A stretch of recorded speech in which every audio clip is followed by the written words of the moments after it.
मुझे नहीं लगता कि एक भी बार भिवानी विधायक ने विधानसभा में भिवानी के किसानों के लिए मुआवजे के लिए आवाज़ उठाई हो। पानी नहीं आता नहरों में, शहर में देखें तो टूटियों में पानी नहीं आता, शहर में कोई व्यवस्था नहीं है, कोई काम नहीं हुआ। तो मेरे ख्याल से ये कमज़ोर प्रतिनिधित्व है जो भिवानी इतना पिछड़ा हो गया। बीजेपी के सारे नारे फेल हो गए हैं। बीजेपी ने नारा दिया था 75 पार, आई 40 सीटें। बीजेपी ने नारा दिया था 400 पार, आई 240 सीटें। अब मेरे ख्याल से बीजेपी का नारा होना चाहिए यमुना पार, घग्गर पार और मारकंडा पार। ये काम करने का एक तरीका होता है। मैं ये नहीं कहती कि मैं 5 साल में भिवानी को बैंकॉक बना दूंगी या 5 साल में मैं सिंगापुर बना दूंगी या 5 साल में मैं मलेशिया बना दूंगी। इस तरह का मैं कोई वादा नहीं करूंगी। मैं एक तरीके से काम करूंगी, एक एक चीज़ पे काम किया जाएगा, एक स्ट्रक्चर बनाया जाएगा। एक साल हम पानी की समस्याओं को सुधारने का काम करेंगे, दूसरी साल हम सड़कों की समस्याओं को सुधारने का काम करेंगे, तीसरी साल हम जो सौंदर्यीकरण है उस पे काम करेंगे।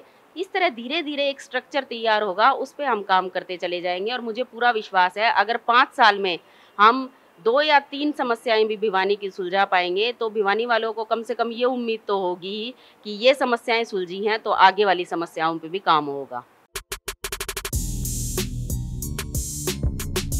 नमस्कार, आप सभी का स्वागत है। हमारे साथ मौजूद हैं इंदु शर्मा जी, जो आम आदमी पार्टी की भिवानी विधानसभा क्षेत्र से प्रत्याशी हैं। इंदु जी, आपका स्वागत है। बहुत बहुत धन्यवाद सर आपका। इंदु जी, भिवानी से आप चुनाव लड़ रही हैं, क्या मुख्य मुद्दे क्या रहेंगे आपके भिवानी विधानसभा के लिए? देखिए, भिवानी विधानसभा जो है समस्याओं से घिरी हुई है। मुख्य मुद्दा जो है वो सबसे मैं बड़ा मानती हूँ वो है पानी का।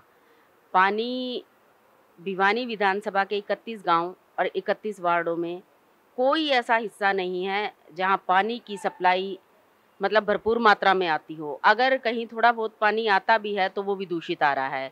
तो पानी की समस्या जो है वो भिवानी विधानसभा में मैं मानती हूँ सबसे बड़ी है। अगर हम बात करें महिला शक्ति की, क्योंकि आप महिला हैं, तो अगर आप चुनाव जीतती हैं, तो महिलाओं के लिए क्या मुद्दा रहेगा मुख्य रूप से, जिससे महिलाओं को सपोर्ट मिल सके?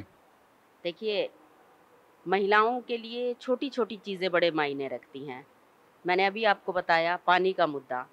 तो देखिए, सारा दिन जो पानी की समस्या है उससे जूझना महिलाओं को पड़ता है। पुरुष सवेरे-सवेरे तैयार होके अपने रोज़गार पर चला जाता है, लेकिन पूरा दिन उस पानी की समस्या से जो लड़ती है वो महिला होती है। छोटी-छोटी बहुत सी समस्याएँ हैं, सीवरेज की समस्याएँ हैं, सड़कों की समस्याएँ हैं, महिला सशक्तिकरण है, महिलाओं की सुरक्षा है। ये सभी चीज़ें ऐसी हैं जो महिलाओं की दिनचर्या पे इफ़ेक्ट डालती हैं। भिवानी शहर का इस समय कोई वारिस नहीं है, कोई सँभालने वाला नहीं है। चारों तरफ आप देखिए, भिवानी शहर मतलब बिल्कुल त्रस्त है। आज सड़कों की समस्या देखिए, कोई ऐसी सड़क नहीं है जो हम कह सकें अच्छी है और मतलब सरकार ने उस पे काम किया है। चारों तरफ सड़कें टूटी हुई हैं, गली मोहल्लों में जाइए, सफाई की कोई व्यवस्था नहीं है। मैं आज वोट माँगने जाती हूँ और पिछले 3 साल से मैं फील्ड में हूँ। मैंने कोई ऐसा एरिया नहीं देखा भिवानी में जो हम कह सकें कि यहाँ सरकार ने अपना एफ़र्ट लगाया है और काम करा है। देखिए, आज आप चुनाव लड़ रहे हैं, लेकिन इससे पहले आप वोटर भी हैं। आपने पिछले चुनाव में किसी को वोट भी दिया होगा विधायक के लिए, लेकिन आप जो विधायक हैं वर्तमान में 3 बार से विधायक हैं, 15 साल से, और 10 साल से बीजेपी की सरकार भी है। आप कितना संतुष्ट हैं उनके काम से? कितने काम वो करवा पाए हैं शहर में? देखिए, मुझे नहीं लगता, मैं तो संतुष्ट हूँ ही नहीं एज़ ए वोटर, और मेरी तरह 2.5 लाख वोटर हैं भिवानी में। मुझे ऐसा लगता है कि वोटर के तौर पे उनसे कोई संतुष्ट नहीं है। हाँ, ये हो सकता है कि जातिगत लगा लीजिए, ये घर परिवार के लगा लीजिए, उनकी मजबूरी हो जाती है ये कहना कि विधायक अच्छे हैं। लेकिन एज़ ए वोटर अगर आप अपने दिल पे हाथ रखें और ये तुलना करें तो मुझे नहीं लगता कि वर्तमान विधायक को कोई ये कह सकता है कि हाँ भई हमारी उम्मीदों पर खरा उतरे हैं। जी, अभी आप चुनावी मैदान में हैं। मुख्य रूप से आपका मुकाबला किससे रहेगा? देखिए, प्रतिद्वंदी सारे हैं, सब अपनी-अपनी लड़ाई लड़ रहे हैं, सब मेहनत भी करेंगे और सब अपना जो पार्टी है और जो निर्दलीय भी हैं, वो भी अपनी नीतियों का, विचारधाराओं का प्रचार-प्रसार भी करेंगे। मेरी लड़ाई उन समस्याओं से है जिनसे भिवानी घिरी हुई है। अभी आपकी पार्टी के सुप्रीमो अरविंद केजरीवाल काफी समय तक जेल में रहे हैं और काफी आरोप भी लगते रहे हैं उन पर, क्या कहेंगे आप इस बारे में? देखिए, आरोप सारे निराधार हैं, ये पूरा देश जानता है।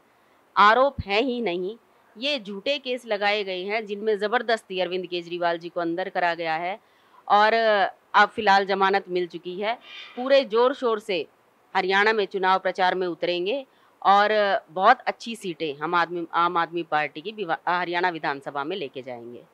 बिल्कुल, अभी सुप्रीम कोर्ट ने जमानत दी है अरविंद केजरीवाल जी को, तो कितना बूस्टअप मिल पाएगा पार्टी को? देखिए, अरविंद केजरीवाल जी पार्टी की जान हैं। उनका एक लगाव है जनता के साथ। मध्यम वर्ग और जो गरीब तबका है, उनमें एक अलग सा क्रेज़ है अरविंद केजरीवाल जी के लिए। तो मुझे लगता है अरविंद केजरीवाल जी जहाँ-जहाँ उतरेंगे, वोट बैंक अपने आप बढ़ता जाएगा और अपने आप लोग जुड़ते जाएंगे।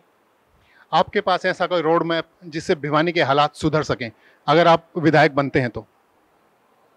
देखिए, काम करने का एक तरीका होता है। मैं ये नहीं कहती कि मैं 5 साल में भिवानी को बैंकॉक बना दूंगी या 5 साल में मैं सिंगापुर बना दूंगी या 5 साल में मैं मलेशिया बना दूंगी। इस तरह का मैं कोई वादा नहीं करूंगी। मैं एक तरीके से काम करूंगी, एक-एक चीज़ पे काम किया जाएगा, एक स्ट्रक्चर बनाया जाएगा।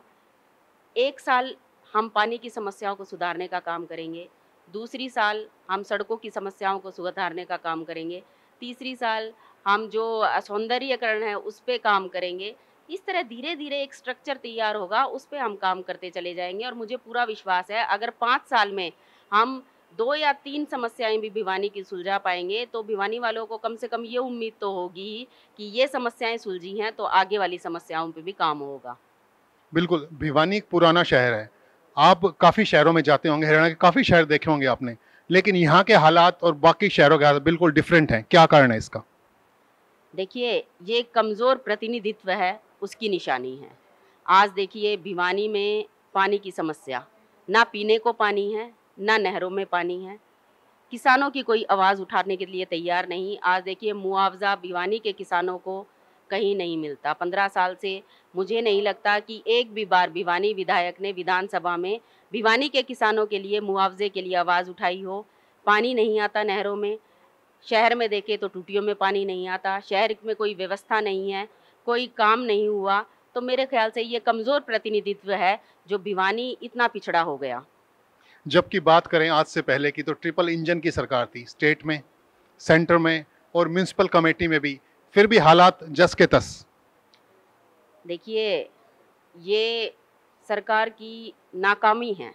आज सभी वर्ग, चाहे वो गृहिणी ले लीजिए, मज़दूर ले लीजिए, कमेरा वर्ग ले लीजिए, कर्मचारी, छात्र, शिक्षक, सभी, ऐसा कोई वर्ग नहीं है, किसान है, पहलवान है, जवान है, सभी बहुत पीड़ित हैं, बहुत बड़े मतलब शोषण में हैं इस टाइम बीजेपी सरकार से और अब की बार बदलाव मेरे ख्याल से निश्चित है। जबकि बीजेपी कहती है कि अब भी वो सरकार बनाएंगे स्टेट में।